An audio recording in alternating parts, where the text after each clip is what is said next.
Mata kuliah Intermediary Business Management. Pertemuan pertama dalam daring. Pertemuan pertama dengan online.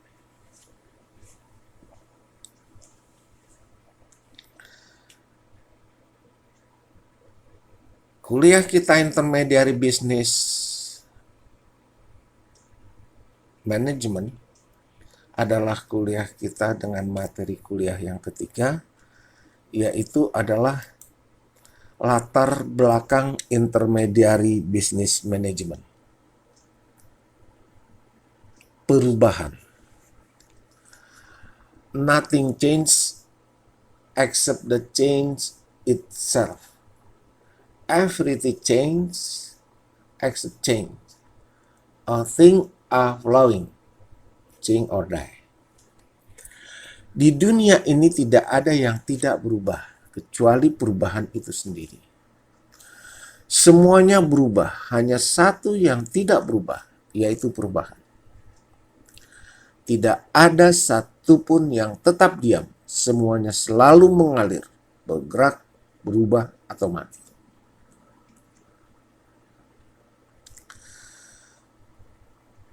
Perubahan. Slide ketiga.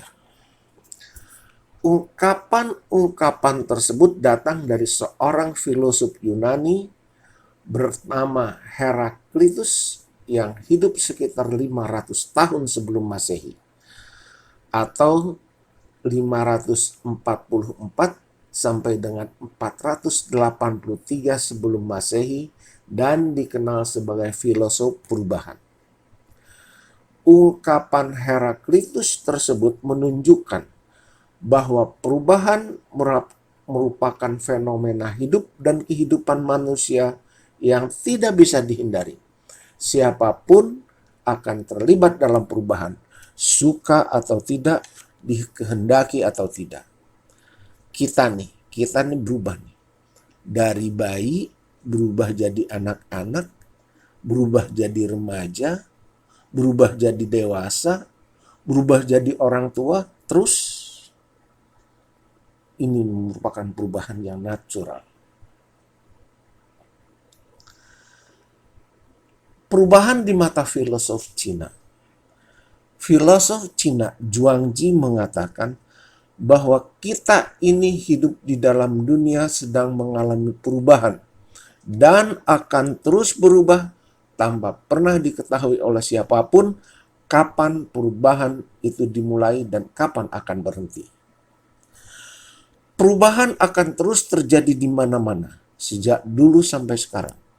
Bahkan dewasa ini, perubahan terjadi dengan akselerasi yang semakin tinggi, secara makro maupun mikro, pada skala lokal maupun regional, pada tataran nasional maupun global.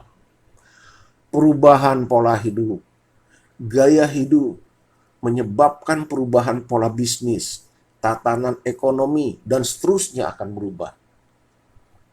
Lingkungan perubahan. Perubahan bukan hanya melibatkan individu, tapi juga kelompok dan organisasi. Bukan hanya pada dunia bisnis, tapi juga birokrasi pemerintahan. Perubahan bukan hanya terjadi pada lingkungan internal, tapi juga eksternal.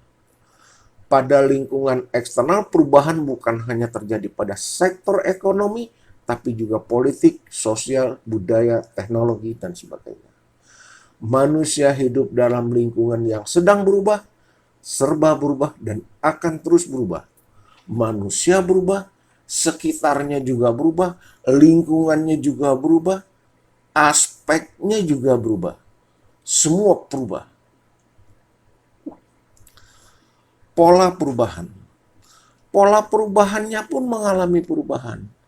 Tidak seperti pada masa lalu yang pola perubahannya tenang. Siklus perubahan atau periode peralihannya mudah diprediksi. Perlahan tapi pasti, tanpa ada gejolak. Tapi sekarang pola perubahannya drastis, penuh gejolak, banyak letupan. Tiba-tiba, siklus perubahan tidak menentu. Tidak ada sinyal-sinyal yang jelas, begitu dinamis, begitu radikal. Contoh virus corona. Perubahan yang bergejolak. Orang sholat Jumat, safnya itu harus rapat supaya tidak diselingi setan. Rapatkan saf masing-masing. Kita mulai sholat. Tapi karena ada virus corona, kita mesti jaga jarak. Paling tidak 1 meter. Coba kita bayangkan sholat Jumat kalau misalnya jamaah satu dengan jamaah yang lain jaraknya 1 meter. Gimana jadi sholat Jumat? Bahkan ada beberapa masjid yang sudah tidak melaksanakan sholat Jumat. Ini perubahan nih. Gejolak, dinamis, gejolak radikal. Hati-hati dengan perubahan. Lingkungan tiba-tiba berubah, tidak menentu, bahkan menjadi semakin ruwet. Misi mengarah pada kondisi chaos. Siapa menyangka misalnya harga minyak dunia tiba-tiba meroket mendekati 150 US dollar per barel hanya dalam hitungan bulan. Dan kemudian turun lagi juga dalam hitungan bulan itu juga.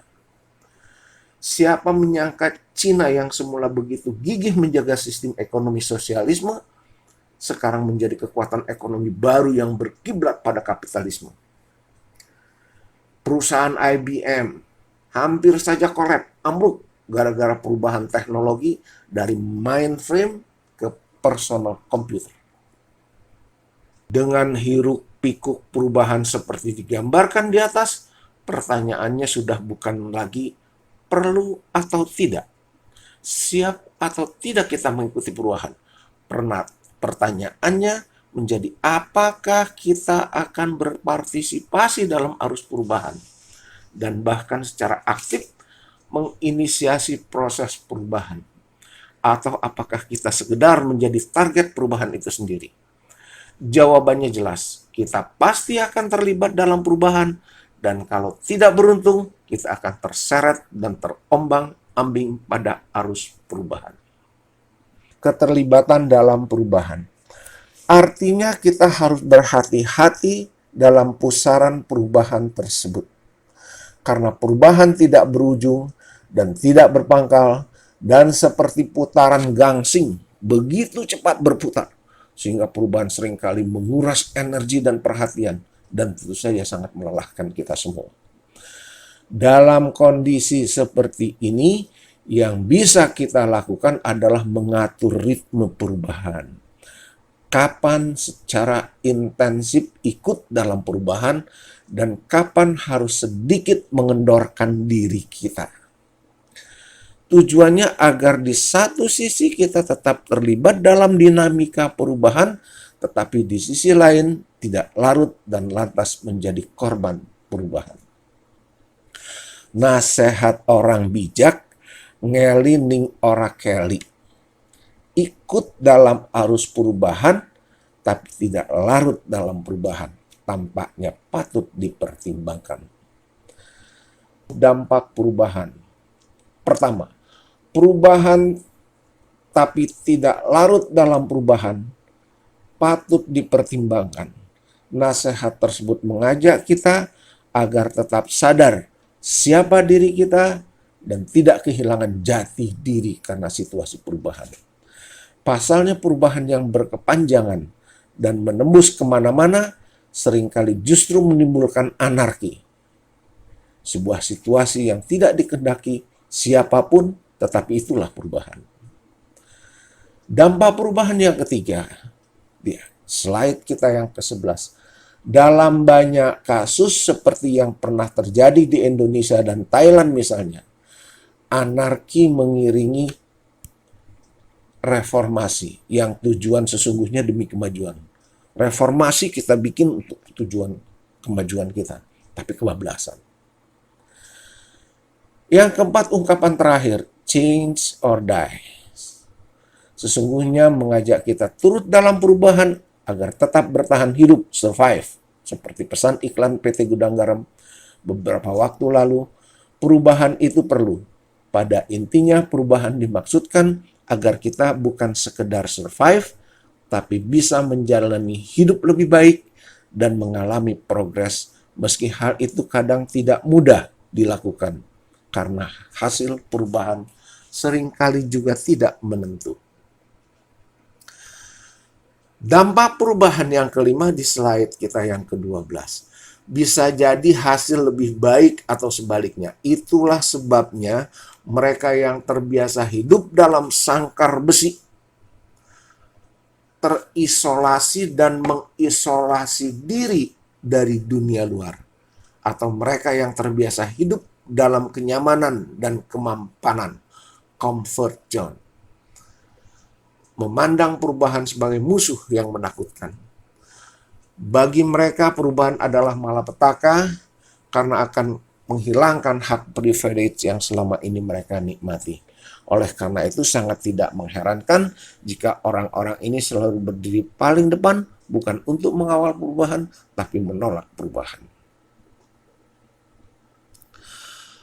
Ada kata-kata motivasi dari Charles Darwin, bukanlah spesies yang paling kuat atau paling cerdas yang mampu survive, tapi mereka yang paling mampu beradaptasi terhadap perubahan. Sekarang kita masuk ke dalam teori perubahan. Pengertian manajemen perubahan. Manajemen perubahan adalah upaya yang dilakukan untuk mengelola akibat yang ditimbulkan karena terjadinya perubahan dalam organisasi.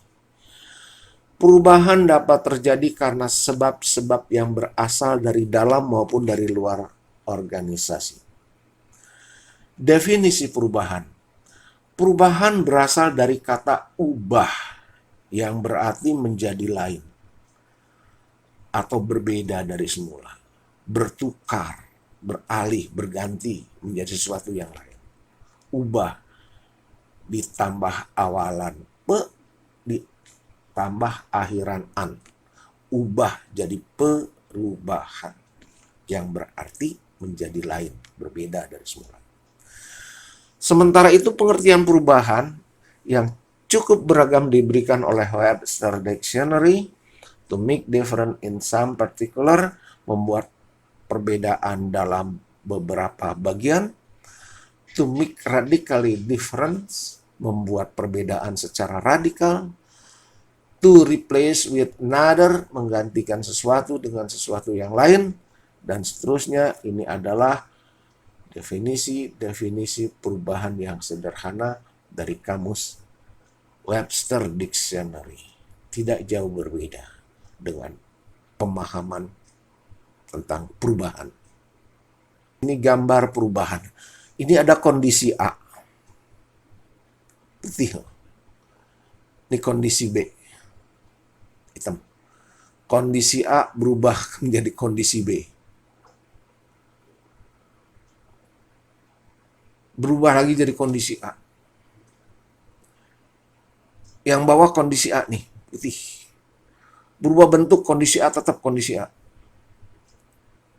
Tetap juga kondisi A. Kita lihat ceritanya. Kita lihat ceritanya adalah pada gambar 1-1A, kondisi A berubah menjadi kondisi B. Walaupun bentuknya masih sama, kondisi A tidak bisa dikatakan sama dengan kondisi B, karena A sudah berubah menjadi B. Sebagai contoh, jika sebuah perusahaan, sebut saja PT ABC, yang semula milik A, kemudian diambil alih B, boleh jadi besaran PT ABC masih tetap sama. Tetapi karena pemiliknya berbeda, maka PT ABC baru tidak sama dengan PT ABC lama karena berubah kepemilikan, sehingga nuansa PT ABC ikut juga berubah. Ketika Bank Niaga diambil alih oleh perusahaan Malaysia, kegiatan Bank Niaga tetap tidak berubah, masih bergerak di bidang perbankan. Besaran Bank Niaga boleh jadi juga sama. Namun sekarang seperti yang kita lihat, logo perusahaan berubah menjadi CIMB Niaga, yang menandakan terjadi perubahan identitas di dalam tubuh perusahaan tersebut. Atau dengan kata lain, Bank Niaga yang lama tidak sama dengan CIMB Niaga yang baru. meski kegiatan bisnis bank niaga tidak berubah. Sedangkan pada gambar 1.1b, katakan PT ABC masih tetap dimiliki oleh pemilik yang sama. Tidak ada pergantian pemilik, tetapi kondisi A yang baru berbeda dengan kondisi A lama karena ada perubahan bentuk.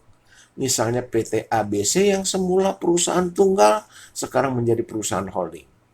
Atau PT ABC yang semula bergerak di bidang industri manufaktur sekarang beralih ke industri jasa.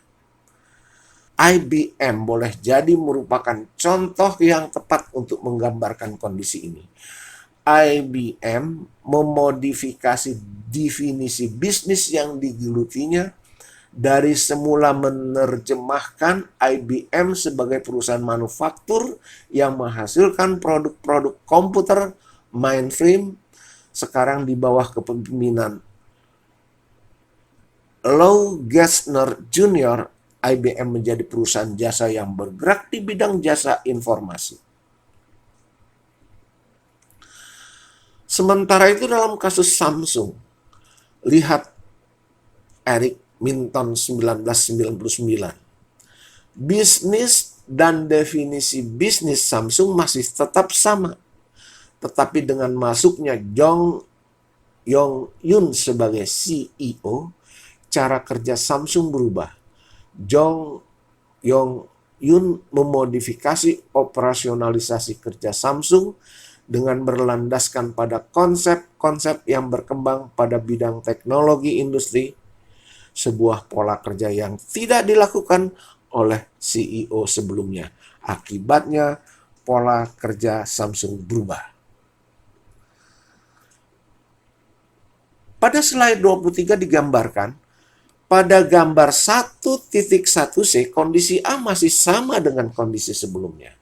Pemilik tidak berubah, dan bisnis yang digeluti juga tidak berubah. Namun, karena PT ABC seperti memperbesar skala bisnisnya dari semula hanya memproduksi 1 juta unit, sekarang memproduksi 5 juta unit. Sehingga karyawan bertambah dan cakupan pemasarannya juga meluas ke wilayah regional ASEAN dari semula hanya di Indonesia. Dan ini dikatakan PT ABC mengalami penambahan dan hal itu berarti ada perubahan. Di slide 24, sebaliknya terjadi perubahan tetapi bukan karena penambahan, melainkan karena pengurangan. Lihat gambar 1.1d. Contoh PT Garuda Indonesia.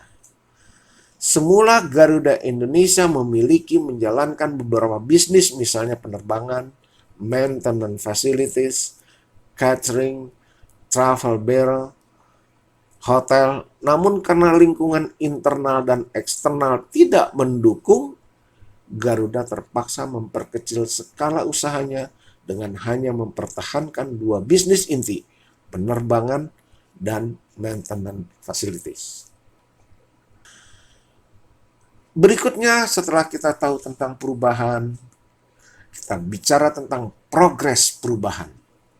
Slide kita yang ke-25. Setiap perubahan pasti menimbulkan perbedaan, sekecil apapun perbedaan tersebut.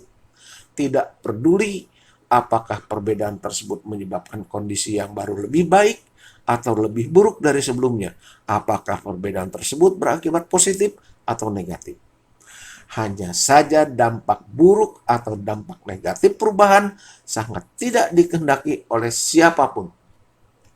Sebaliknya, sangat diharapkan perubahan memberikan dampak baik dan positif bagi pertumbuhan dan perkembangan manusia.